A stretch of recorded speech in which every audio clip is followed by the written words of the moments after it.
అందరికీ నమస్కారం. నేను మీ గోపాల్ అయ్యంగార్. 25వ తారీఖు ఆగస్టు నెల 2024 నుంచి 31వ తారీఖు ఆగస్టు నెల 2024 వరకు మేషరాశి నుంచి మీనరాశి వరకు ఏ విధమైనటువంటి ఫలితాలు ఉన్నాయో తెలుసుకుంటూ ఈ వారంలో జరగబోయే చాలా పెద్ద పరిణామాలు మీకు ముందే తెలుసు. సూర్యుడు ఇప్పుడు సింహరాశిలోకి వచ్చేసాడు. అలాగే కుజుడు 27వ తారీఖు వృషభ రాశిలో అనేక రోజులు ఉండి ఇప్పుడు మిథున రాశిలోకి వస్తున్నాడు. శుక్రుడు ఆల్రెడీ కన్యా రాశిలోకి వచ్చేసాడు. శుక్రుడికి కన్యా రాశి అనేది నీచ స్థానం అన్నమాట. మరి ఎవరెవరికి ఎలాంటి ఫలితాలు ఇస్తాయి ఇలాంటి మార్పులు? అలాగే చంద్రుడు వచ్చేసి మనకి మేషరాశిలో ఉన్న భరణి నక్షత్రం నుంచి మొదలుపెట్టి పునర్వసు నక్షత్రం దాకా వెళ్తున్నాడు అనమాట. ఈ ప్రయాణంలో కూడా 3 రాశులు మారుతున్నాడు. దాని ఫలితాలు కూడా ఎలా ఉంటాయో మనం తెలుసుకుందాం. ఈ వారం అంతా కూడా పెద్దవాళ్ళకి తిథులు పెట్టాలంటే శ్రావణ మాసంలో సప్తమి నుంచి త్రయోదశి అనేది బహుళ పక్షం అంటారు. ఈ పక్షంలో పోయిన వాళ్ళ తిథులు గుర్తుంటాయండి. ఆ తిథుల నాడు ప్రత్యేకంగా పెద్దవాళ్ళని స్మరించుకుంటూ పిండ ప్రదానాలు అవి చేస్తుంటారండి. దానికోసం ఈ యొక్క తిథులు చెప్పడం జరిగింది. నక్షత్రం చూసుకుంటే భరణి నుంచి పునర్వసు నక్షత్రం, ఆదివారం నుంచి శనివారం వరకు ఈ వార ఫలాలు ఉంటాయి. ముఖ్యంగా ఈ వారంలో గ్రహ సంచారాన్ని బట్టి రాహు వచ్చేసి మీన రాశిలో, గురువు వృషభ రాశిలో, కుజుడు మిథున రాశిలో, అలాగే బుధగ్రహం వక్రంలోకి వెళ్ళిపోయిందండి. అలా బుధుడు వచ్చేసి కర్కాటక రాశిలో, సూర్యుడు సింహరాశిలో, కేతు వచ్చేసి కన్యా రాశిలో, శుక్రుడు కన్యా రాశిలో ఉన్నాడు. అలాగే శని వచ్చేసి కుంభరాశిలో సంచరిస్తున్నారు. మరి ఈ పరిస్థితిని బట్టి, గ్రహాల స్థితిని బట్టి ఈ 12 రాశులకు ఎలా ఉందో తెలుసుకుంటూ ముఖ్యంగా ఈరోజు చాలా ఇంపార్టెంట్ విషయం ఏంటంటే ఏ గ్రహ రాశి వాళ్ళకి ఎటువంటి భార్య అనేది వస్తుంది, ఆ భార్య ఎలా ఉంటుంది అనేది రాశి నుంచి చూద్దాం. మనం జనరల్గా లగ్నం నుంచి చూస్తాం, కానీ ఈశ్వరి రాశి నుంచి కూడా మనం ఆ విషయంలో కాస్త ఎక్కువ కాన్సన్ట్రేట్ చేద్దామండి. ముఖ్యంగా మీరందరూ కూడా ఈ వారం రోజుల టైం కానీ, 10 రోజులు, నెల రోజులు లేదా సంవత్సర ఫలితాలు కాకుండా మీ జీవిత ఫలాలు ఎలా ఉంటాయి అంటే మీరు జీవితంలో ఉన్నటువంటి దశ ఎలాంటిది, ఏ ఇంట్లో పుట్టారు, ఎలా పుట్టారు, ఎందుకు ఎలా డెవలప్ అవుతారు, మరి వెనకబడతారా, ముందుకెళ్తారా, గతంలో ఉన్నట్టుగానే ఇంకా కిందకి పడిపోతారా, లేదా ఉన్నత స్థితిలోకి వెళ్తారా, ఒకవేళ ఉన్నత స్థితికి వెళ్ళాలంటే ఏం చేయాల్సిన పరిస్థితి ఉంటుంది, గ్రహాలని ఏ విధంగా మనం అనుకూలంగా మార్చుకోవచ్చు, ఇలాంటివన్నీ కూడా జ్యోతిష శాస్త్రంలో చాలా గొప్పగా చెప్పొచ్చు అన్నమాట.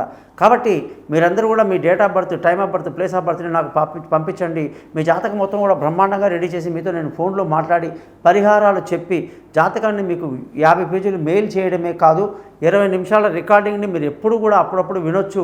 అందులో ఎన్ని విషయాలు ఉంటాయంటే అసలు మీ పేరు ఏ అక్షరంతో వస్తే బాగుండేది, మీరు పుట్టినటువంటి నక్షత్రం ఎలాంటిది, లగ్నం ఎలాంటిది, రాశి ఎలాంటిది, అలాగే మీ గణము దేవగణమా, రాక్షస గణమా, మానవ గణమా, లేదా మీ నాడి మధ్య నాడియా, అంత్య నాడియా, ఆది నాడియా, మీ లక్కీ నెంబర్ ఏమిటి, ఏ ఏ సంవత్సరాల్లో మీకు బాగా కలిసి వస్తాయి, ఏ వారాలు మీకు మంచిది, ఏ వారాలు మంచిది కాదు, ఏ దిక్కు, ఏ దిశ మీకు మంచిది, ఏ దిశ మంచిది కాదు, ఇలాంటివన్నీ కూడా అనేక శుభవార్తలతో కూడినటువంటి జాతకం చెప్పడం జరుగుతుంది.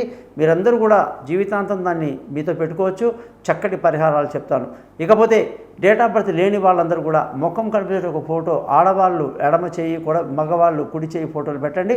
మీ జాతకాలు రెడీ అవుతే మీతో నేను ఫోన్లో మాట్లాడతాను.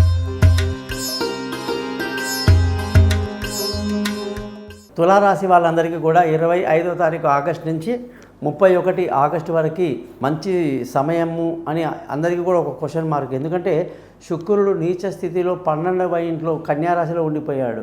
మరి దీని పరిస్థితి ఏం బాగాలేదన్నమాట. ఎప్పుడైనా రాశ్యాధిపతి నీచంలో ఉండడం ఒక తప్పు, అందులో 12వ ఇంట్లో ఉండడం ఇంకా తప్పు. అంటే ఈ తులారాశి వాళ్ళు ఎలాగంటేనండి రాజభోగాన్ని అనుభవించడానికి భూమి మీదకి వచ్చారా అనిపిస్తుంది. వీళ్ళు అన్నీ కూడా అమర్చినట్టు ఉంటుంది వీళ్ళ జీవితాలు. సుఖ సంతోషాలు, భోగభాగ్యాలు ఎక్కువ ఉంటాయి. శృంగార పరంగా కానీ, భోజన పరంగా కానీ ఆ సుఖాల మీద ఎక్కువ కాన్సన్ట్రేట్ చేస్తారు. కంఫర్టబుల్ జోన్ అన్నమాట. అలాంటి వాళ్ళకి ఈ శుక్రుడు కానీ నీచ స్థితికి వస్తే ఏమవుతుందంటే వీళ్ళ బుద్ధులు నీచపడతాయి. నీచపడ్డం అంటే తక్కువ స్థాయిలో, తక్కువ స్థానంలో ఎక్కువ ఆలోచించేసి వెధవ తెలివితేటల కోసం ఎంతనే దిగజారిపోతారనమాట. అటువంటి పరిస్థితి కానీ వస్తే వాళ్ళకున్న మంచి పేరు ప్రఖ్యాతులు చెడిపోతాయి. కాబట్టి రాస్యాధిపతి ఎప్పుడు నీచంలో ఉండకూడదు, అలాగే వ్యయంలో అసలే ఉండకూడదు. కాబట్టి ఈ వారం అంతా కూడా తులారాశి వాళ్ళు అన్ని రకాలుగా జాగ్రత్తగా ఉండాలి. ఆరోగ్యపరంగా కానీ, ఏ పని విషయంలో కానీ అన్నింటిలో కూడా ఎంత జాగ్రత్తగా ఉంటే అంత మంచిది. నెగిటివిటీ బాగా పెరిగిపోతుందన్నమాట. మరి ఈ పరిస్థితిలో వీళ్ళు ఎంత జాగ్రత్తగా ఉంటే అంత మంచిది. మరోసారి చెబుతూ, ఇన్ని రోజులుగా ధనస్థానం చాలా ఇబ్బంది పడేసింది. కుటుంబంలో ప్రశాంతత లేకపోవడం కానీ, మనశ్శాంతి లేకపోవడం, ఎన్నో ఇబ్బందులు వచ్చాయి తులారాశి వాళ్ళకి.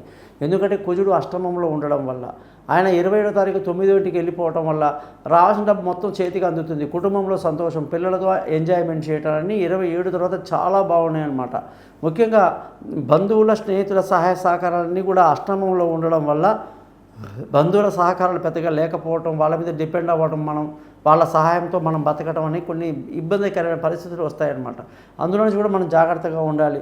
ముఖ్యంగా కొంచెం ఎప్పుడూ లేనంత కొంచెం పిరికితనం కూడా డెవలప్ అవుతుంది ఈ రాశి వాళ్ళకి. ఇప్పుడు విలువైన వస్తువులు, భూములు, వాహనాలు, ఇల్లు ఏదైనా సరే కొనడానికి ఎంతో అనుకూలమైనటువంటి వాతావరణం అనేది ఈ వారం మనకి కనిపిస్తూ ఉంది. తల్లి ఆశీస్సులు, ఆరోగ్యం బాగుంటుంది. తల్లి సపోర్ట్ బాగా ఉండడం వల్ల మంచి జరుగుతుంది. మరి పిల్లల విషయంలో వాళ్ళ విదేశాల చదువులకి చాలా అనుకూలంగా ఉంది. దూర ప్రయాణాలు అనుకూలంగా ఉంది. తీసుకునే నిర్ణయాలు కూడా చాలా తెలివిగా ఉంటాయి. అద్భుతంగా ఈ వారం అంతా కూడా వీళ్ళకి గడిచిపోతుందని చెప్పాలి. ముఖ్యంగా తులారాశి వాళ్ళకి ఆరోగ్యపరమైన విషయాల్లో మాత్రం జాగ్రత్తలు తీసుకుంటూ ఉండాలి. ఆరోగ్యం కానీ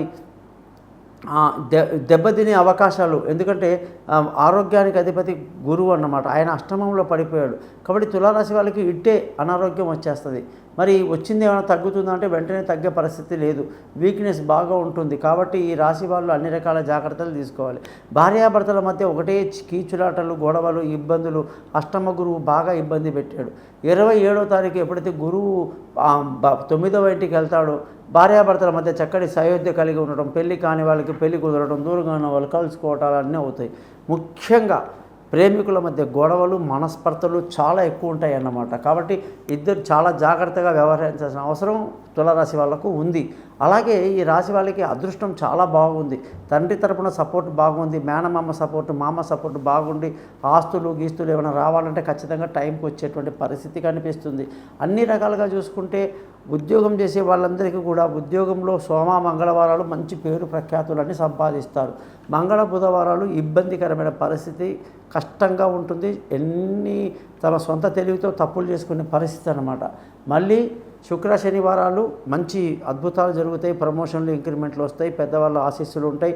కొత్త ఉద్యోగంలో అవకాశాలు ప్రయత్నిస్తే వస్తాయి. అన్నీ బాగున్నాయి. మరి వ్యాపారం చేసే వాళ్ళకి అద్భుతమైనటువంటి టైం ఏంటంటే సూర్యుడు సహకరిస్తున్నాడు కాబట్టి వ్యాపారంలో ముందంజ ఉంటుంది. చాలా బాగా డెవలప్ అవుతారు. వ్యాపారంలో మంచి పేరు తెచ్చుకుంటారనమాట. అలాగే ఖర్చుల విషయానికి వస్తే ఖర్చులు ఈ వారంలో మీకు చాలా కంట్రోల్లో ఉంటుంది అని కూడా మనం చెప్పొచ్చు. ఈ రాశి వాళ్ళందరికీ కాబోయే భర్తలు ఎలా ఉంటారయ్యా అంటే మంచి హార్డ్ వర్కర్స్ అనమాట. వీళ్ళు నిజాయితీతో కూడినటువంటి సైనికులు, పోలీసులు, సెక్యూరిటీ డిపార్ట్మెంట్స్ ఈ లైన్లో ఉంటారు. వీళ్ళు చాలా కష్టపడతారు, ఆడైనా మగైనా. అలాగే శుక్రుడికి ఉన్నంత నీట్నెస్ కానీ, భోజన ప్రియత్వం కానీ, మంచి లగ్జరీ కానీ వీటికి క్వైట్ ఆపోజిట్లో వాళ్ళు ఉంటారనమాట. సో వైవాహిక జీవితంలో ఏదైనా ఇబ్బంది ఉన్నా, ఎటువంటి జాతకాల గురించి తెలుసుకోవాలన్నా కూడా నన్ను కాంటాక్ట్ చేయండి.